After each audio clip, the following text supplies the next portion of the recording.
किसान भाइयों नमस्कार, राम राम। मैं हूं आपका किसान दोस्त विजय और आप देख रहे हैं डोटी फार्मर्स यूट्यूब चैनल। किसान भाइयों, हम आपको काफ़ी सारे किसान भाइयों के बारे में बताते आए हैं जो अलग अलग तरीके की खेती करते हैं। तो आज के इस वीडियो में हम बात करने वाले हैं एक ऐसे किसान के बारे में जिन्होंने अपने खेत के ऊपर अभी लगभग 15 से 18 तरह की फसलें लगा रखी है, जिनमें 7 से 8 प्रकार के फल और 7 से 8 प्रकार की सब्जियाँ इस टाइम उनके खेत पर लगी हुई है। तो हम उनसे जानेंगे कि किस तरीके से किसान भाई एक छोटे से खेत में इतनी सारी फसलों की एक साथ खेती कर सकते हैं, और साथ ही इनके जो बेचने का तरीका है वो काफ़ी ज़्यादा आपको इंटरेस्टिंग दिखने वाला है। तो चलिए शुरू करते हैं आज के इस वीडियो को और जानते हैं इनके बारे में। तो सबसे पहले तो आपका स्वागत है हमारे चैनल पर। नमस्कार, राम राम किसान भाइयों। तो जो किसान भाई आपको देख रहे हैं, थोड़ा आप उन्हें अपना और अपने फार्म का परिचय कराइए। मैं राजेंद्र कुमार कीर, सनोप श्री सुखलाल जी कीर, गांव नगरी, जिला चित्तौड़गढ़ से हूँ।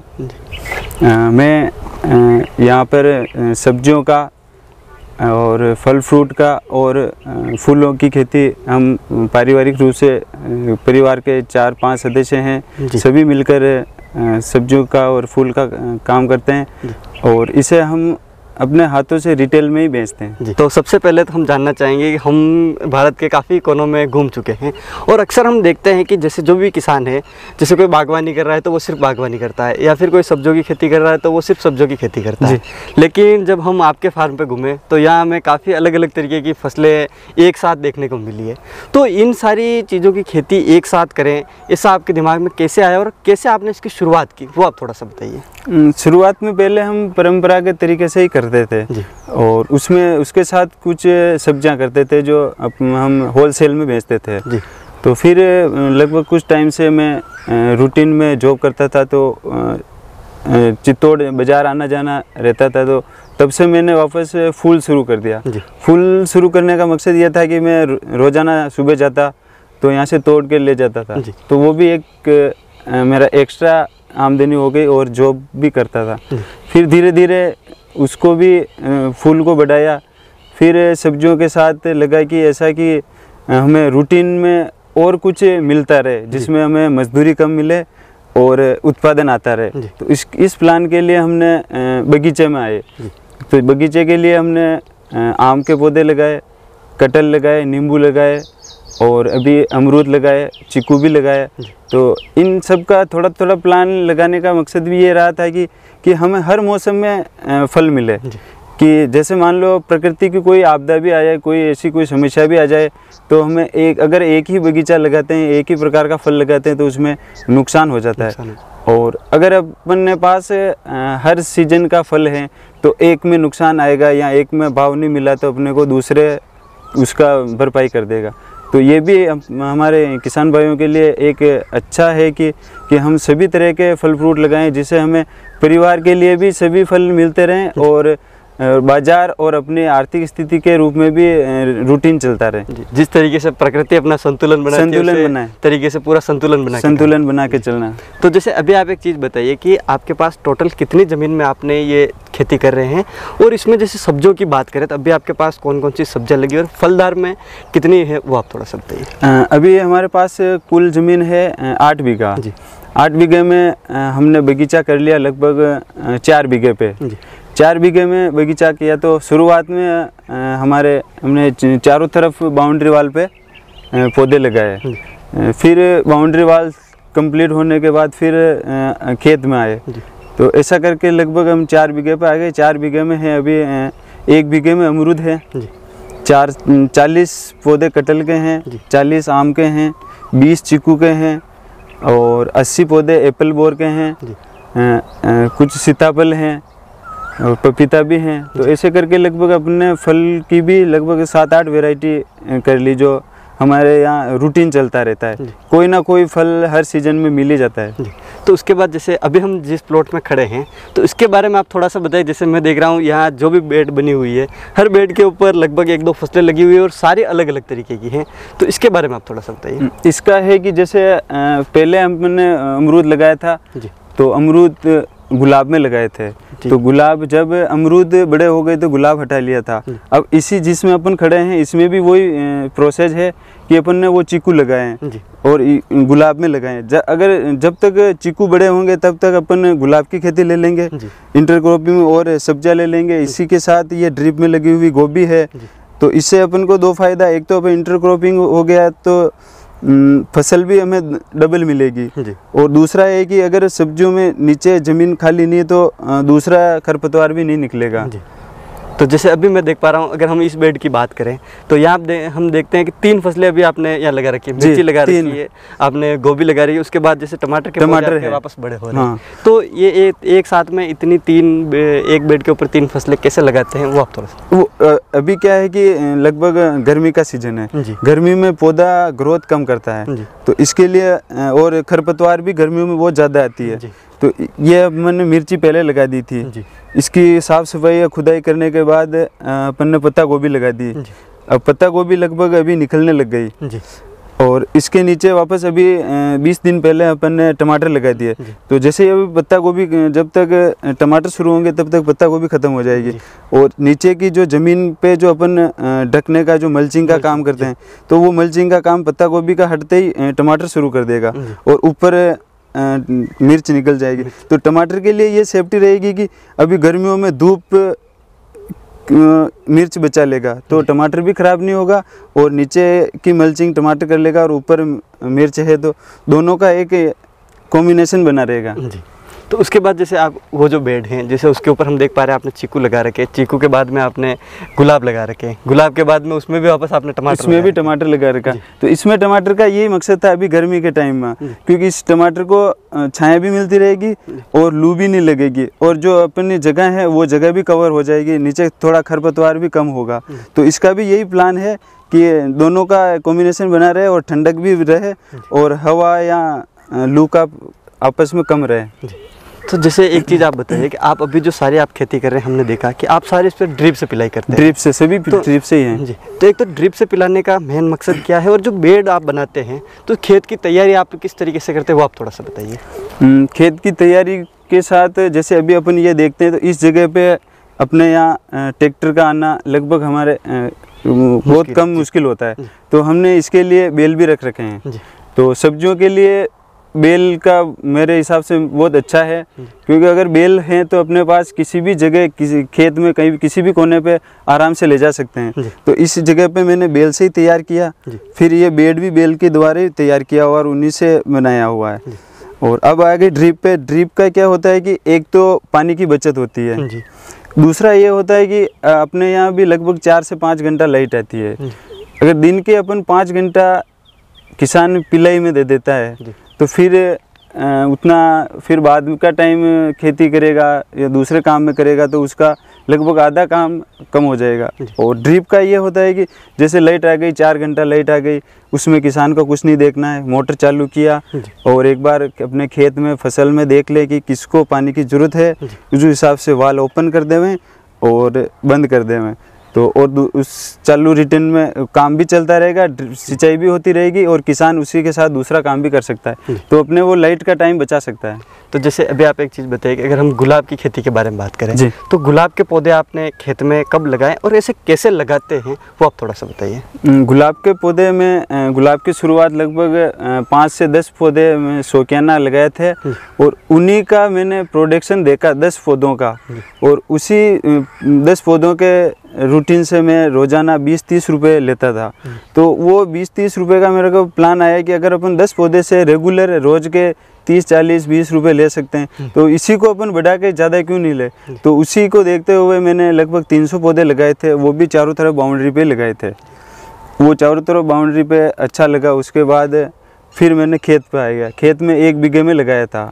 तो 1 बीघे में अभी लॉकडाउन ऐसी समस्या आने के कारण 1 बीघे का मैंने अभी आधा बीघा कर रखा है। तो अभी आधा बीघे में गुलाब हैं और उसी के साथ हजारी का भी है, नवरंगी है, गुलदाउदी है। तो अभी अपने पास लगभग 3 वैरायटी के फूल हैं। तो आप इन फूल को बेचते कहाँ हैं? फूल का बेचने के लिए हमने बाज़ार में फिक्स कर रखा है। तो अपन यहाँ तोड़ के और रोड से अपन लगभग 500-300 मीटर की दूरी पर ही हैं। तो रोड पे यहाँ से ले जाके रख देते हैं, ऑटो में 10 रुपये किराया दिया और अपने पहुँच जाता है। तो इसका ये फ़ायदा है कि अपने ना तो टाइम लगा, आने जाने का खर्चा भी बच जाता है और 10 रुपये में अपना माल मार्केट में पहुंच जाता है, तो इसमें भी बहुत अच्छा फायदा है। आपके अगर फूलों की बात करें तो फूलों से लगभग आपकी कितनी आमदनी हो जाती है? फूलों का अभी इस गर्मी का टाइम है तो अभी फूल का थोड़ा कम है, लेकिन फिर भी अपन अभी महीने के लगभग 4 से 5 हज़ार रुपये फूलों के निकाल लेते हैं जी। तो जैसे कि हमने देखा कि आप अलग अलग जो बेड है उसके ऊपर अलग अलग फसलें आपने भी लगा रखी है जी। तो जैसे इस बेड के ऊपर मैं देखूँ तो यहाँ आपने धनिया भी लगा रखा है, आपने मिर्ची भी लगा रखी है और उसके साथ ही आपने तोरई भी लगा रखी है। तो इसके बारे में आप थोड़ा सा बताइए। इसमें इसको देखे तो अपन ने पहले यहाँ मिर्ची लगाई थी, ठीक है, ये था अपन लगभग मिर्ची लगाई थी जनवरी में जी। और उस समय थोड़ा मिर्ची की ग्रोथ कम थी सर्दी की वजह से, तो उसी के समय हम अपन ने लगभग 1 जनवरी के फर्स्ट वीक में ही बेल वाली सब्जियों के सभी पौधे अपन ने नर्सरी एक अलग छोटा पॉली हाउस बना के उसमें तैयार किए थे जी। तो अब ये जब तक मिर्च बड़ी हुई और 1 महीने के अंदर अभी हमारे पौधे भी तैयार हो गए।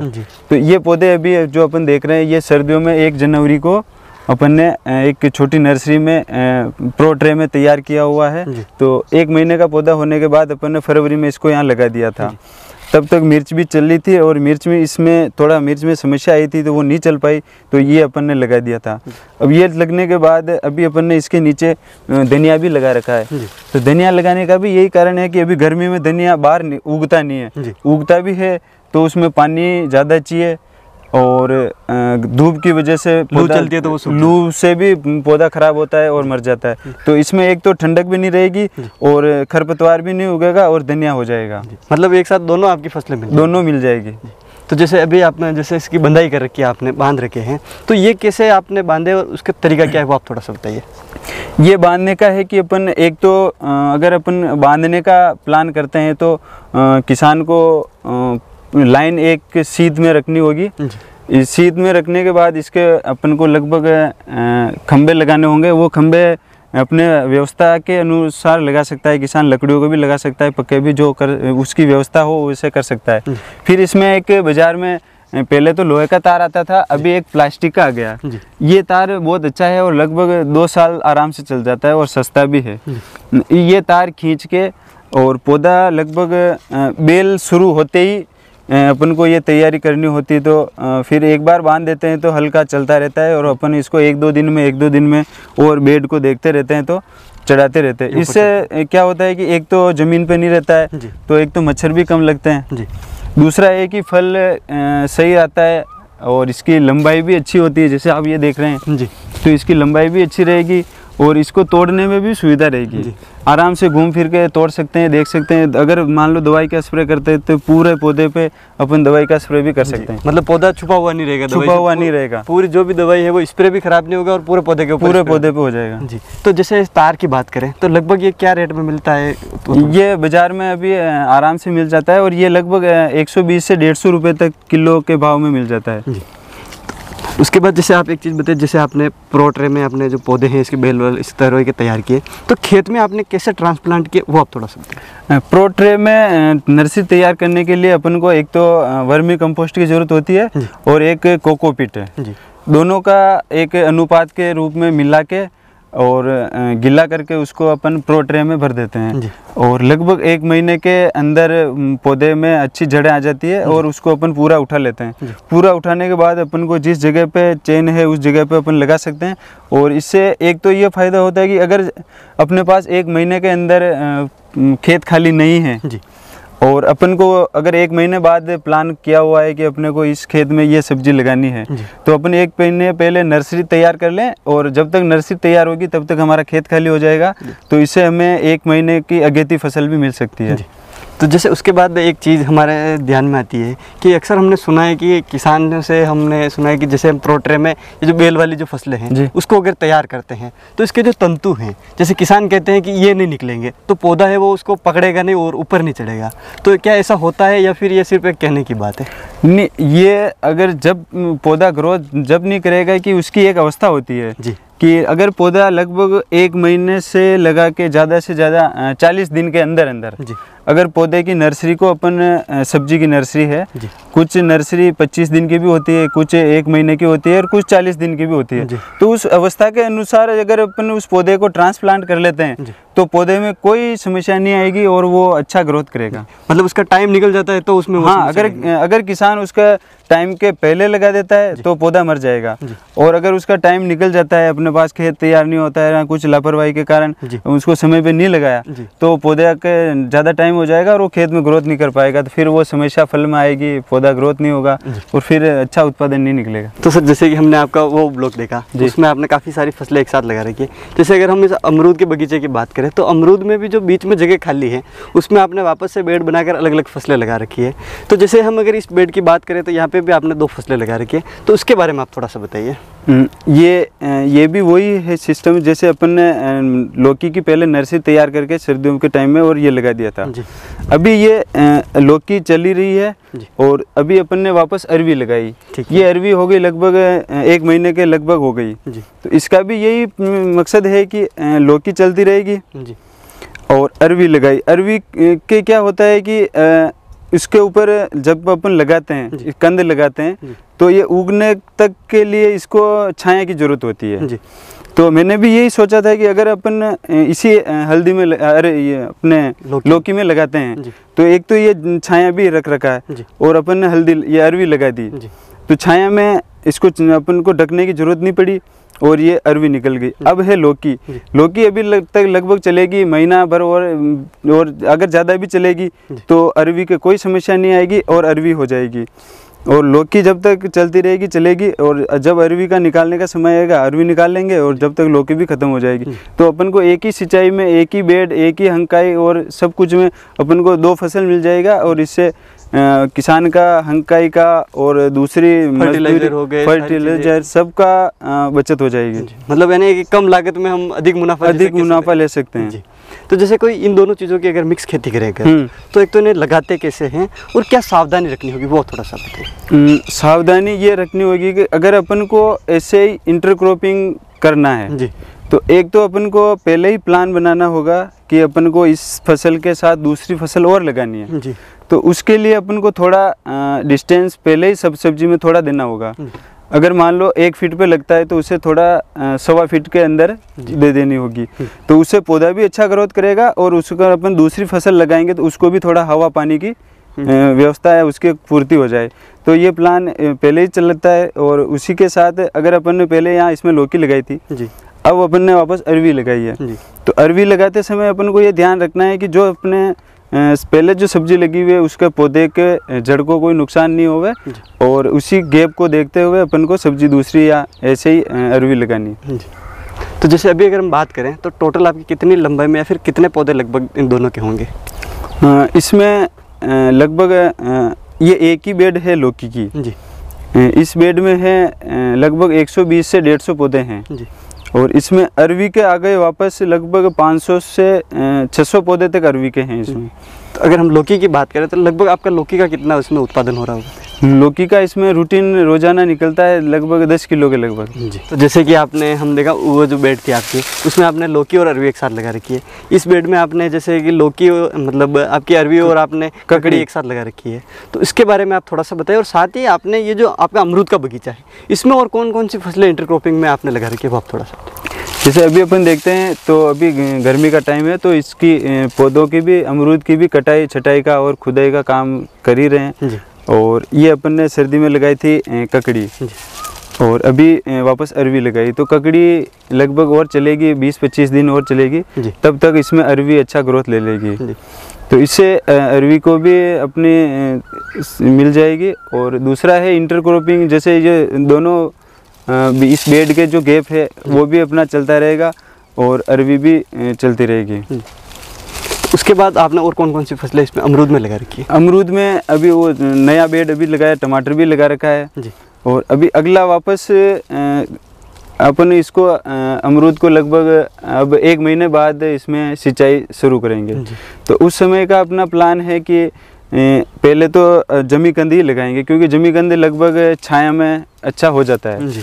दूसरा प्लान फिर है अपन को वापस लगभग 1 महीने बाद भी अच्छी गर्मी फिर भी रहेगी, बारिश का समय आएगा, गर्मी रहेगी। उस गर्मी के समय में भी अपन को एक तो जो अपन देख रहे हैं ये अमरूद वाली बेड, इस अमरूद वाली बेड में अभी खुदाई हो गई है। वापस 1 महीने बाद अपन इसमें फर्टिलाइजर जो अपना रसायन या अपन जैविक करते हैं तो जैविक जो भी अपन को देना है जिस तरीके से वो दे के इसकी सिंचाई कर देंगे और ड्रिप लगा देंगे। ड्रिप लगाने के बाद इसी में वापस वही करेंगे जिस तरीके अपन ये कर रखा है, उसमें वापस सब्जी लगाएंगे। सब्जी में आ जाएगा अपना एक तो टमाटर, एक भिंडी का, और एक प्लान है अपने ककड़ी का। तो ये अपन लगभग 3-4 सब्जियां वापस बारिश के समय इसी तरीके से अपन अमरूद में भी लेने वाले हैं। तो जैसे उसके बाद एक चीज़ बताइए आप, जैसे किसी किसान के पास है कि अमरूद का बगीचा है, वो चाहता है कि मैं इंटरक्रॉपिंग करके बीच का जो गैप है इसमें अपनी कोई फसल लूँ, तो वो किस तरीके से ले सकते हैं, उसे क्या सावधानियाँ रखनी होगी, ऐसी कौन कौन सी फसलें हैं जो हम इसमें ले पाएंगे, वो आप थोड़ा सा। अमरूद में सबसे पहले तो अपन को ये सब्जी का प्लान करना होगा कि अगर वो ड्रिप के अलावा अगर सिंचाई करता है तो वो अमरूद में अभी गर्मी के समय में फसल बिना ड्रिप के नहीं ले पाएगा, क्योंकि अगर अपन बिना ड्रिप के सिंचाई करते हैं तो अमरूद के पौधे तक पानी जाएगा, और अगर इस समय अभी अमरूद के पौधे में पानी गया तो अमरूद में एक अभी आउट सीजन में फूल आ जाएगा, और वो फूल बारिश के समय फल बनेगा, और वो फल बिल्कुल नहीं के बराबर होता है और उसका मार्केट उस समय अच्छा नहीं मिलता है। तो अगर अमरूद में अपन अभी गर्मियों में कोई भी सब्जी लगाते हैं या कोई भी फसल लेते हैं तो वो ड्रिप में ही लेनी चाहिए, और या फिर ये इतना ध्यान में रखना चाहिए कि वो अमरूद के पौधे तक पानी नहीं जावे। तो ये पहले ध्यान में रखते हुए फिर उसमें सब्जी का चयन करें और फिर ही उसमें लगावें। तो कौन कौन सी फसलें हैं जो लगा सकते हैं? अभी गर्मी के समय में तो सब्जी आप कोई सी भी लगा सकते हैं, क्योंकि इसमें लगभग आधी छाया और आधी धूप रहती है। तो ये आधी छाया आधी धूप गर्मियों के समय में किसी भी सब्जी के लिए अच्छी रहती है और वो ग्रोथ भी अच्छी करती है। फिर आ गई बात, अगर वो बारिश में लेता है तो बारिश में भी वो ले सकता है। बारिश में पानी का कोई ध्यान नहीं रखना होता है, वो किसी भी तरह सिंचाई कर सकता है, तो बारिश में भी वो सब्जी कर सकता है। और छाया को देखते हुए अगर वो जमीकंद करता है तो वो भी अच्छा है। तो जैसे कि हमने देखा आपने काफ़ी सारी फसलें इंटरक्रॉपिंग में आप एक साथ लगा रहे हैं। तो सर सबसे पहले एक हमारे दिमाग में एक सवाल आता है कि जब हम इतनी सारी फसलें एक साथ लगाते हैं तो जैसे किसी फसल में कोई बीमारी आई या फिर किसी फसल में कोई अलग बीमारी आई, तो उसके लिए आप मैनेजमेंट किस तरीके से करते हैं वो थोड़ा सा आप बताइए। बीमारी तो देखा जाए तो देखो, फल छेदक हुआ या लट हुआ, ये लगभग सभी में सेम लगता ही है। और अगर रस चूसने वाला कोई भी मच्छर है तो वो सभी फसल में जाएगा। और अगर रस चूसने वाला कीट को अपन मार ही देते हैं पहले, तो वो अगर पहली फसल में मार दिया तो दूसरी फसल तक वो नहीं जाएगा। और अगर अब हुई बात अपन अगर रसायन या अपन इसके दवाई का स्प्रे करते हैं तो अपन एक पे स्प्रे करते हैं तो दूसरे पे वो जाएगा।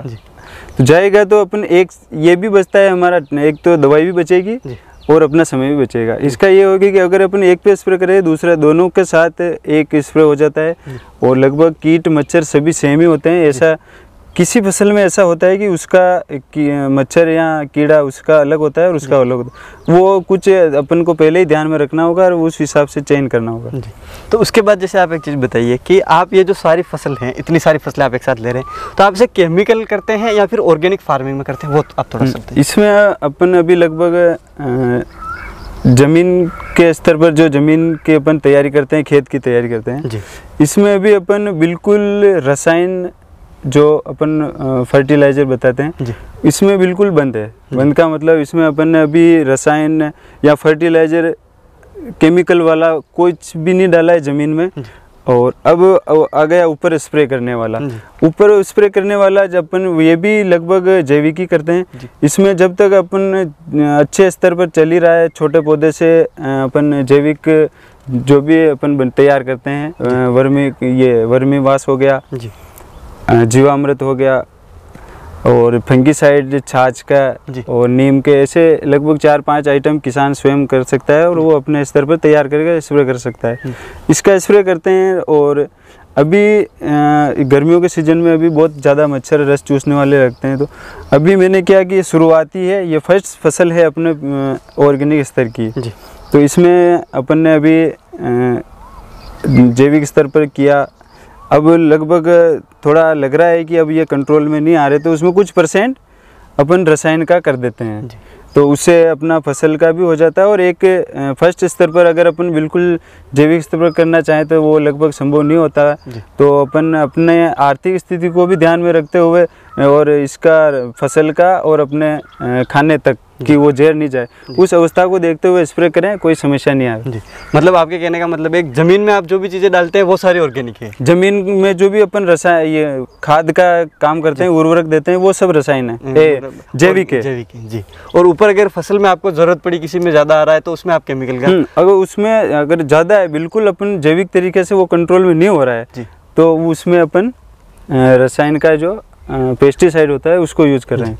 तो उसके बाद जैसे आप एक चीज़ बताइए, एक तो आपका ये जो सारी फसलें हमने देखी उसका प्रतिदिन आपका कितना उत्पादन हो जाता है, और सबसे मेन चीज़ आप इसे बेचते किस तरीके से, वो आप थोड़ा सा बताइए। अब अपने की इसकी अगर फसल तैयार होगी, सब कुछ हो गया, अब इसको बेचने की अवस्था पे आते हैं जी। तो जैसे कि आपने देखा हुआ लगभग 7-8 तरह की अभी अपने पास सब्जियां हैं जी। तो ये अपन लगभग हम सभी अपने हाथ से अपने रिटेल सब्जी मंडी में स्वयं बेचते हैं जी। तो इनका हमारे क्या है कि जो भी सब्जी निकली, चाहे वो 1 किलो निकलो चाहे 10 किलो निकलो, तो इसमें हमें कोई समस्या नहीं आती है, क्योंकि हम हाथ से बेचते हैं। तो लगभग सभी सब्जियां, कोई सब्जी 5 किलो निकली, कोई 10 किलो निकली, कोई 20 किलो निकली, तो ऐसे करके हमारे रूटीन का जो रोज़ाना जितना उत्पादन चाहिए लगभग 60-70 किलो वो निकल जाता है, और आराम से अपना आर्थिक स्थिति या घर का खर्चा सब कुछ आराम से चल जाता है। तो मतलब आप इसे स्वयं बेचते हैं, स्वयं बेचते हैं कि मंडी में जाके एक बार थोक में दे देते हैं? थोक में देने में क्या होगा, एक तो थोक में देने के लिए समय भी ज़्यादा चाहिए वहाँ जाने का, और ट्रांसपोर्ट खर्चा जी।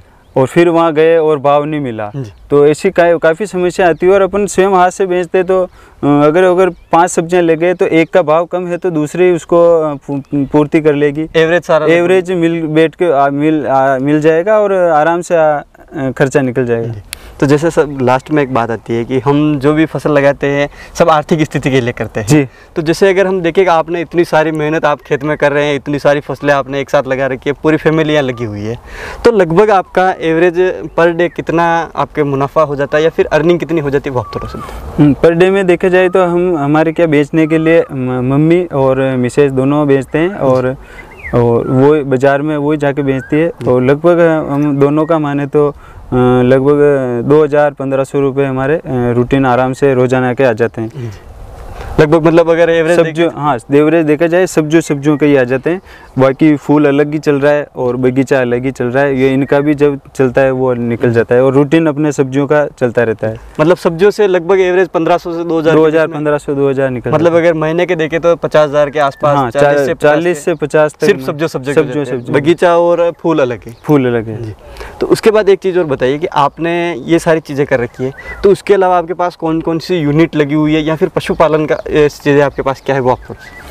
देखो अब अपन आते हैं, अगर अपन खेती कर रहे हैं तो खेती करने के लिए पशुपालन बहुत ज़रूरी है, और इसी के ये एक किसान के लिए दूसरा या साइड बिजनेस कहते हैं वो भी हो जाता है। और अब अपने फसल के लिए खाद की ज़रूरत होती है तो वो पशुओं के द्वारा मिल जाती है, और इससे जो भी कचरा या घास निकलती है वो पशुओं को हो जाता है। तो ये दोनों का एक आपस का मेल जोल है, और ये दोनों आपस में हो तभी किसान अच्छा काम कर पाएगा। अब तो पशुओं के में अपन देखें तो हमारे पास अभी 2 गाय हैं, 2 बैल हैं और 2 बछड़ी हैं, तो ऐसे करके हमारे पास अभी 7-8 पशु हैं।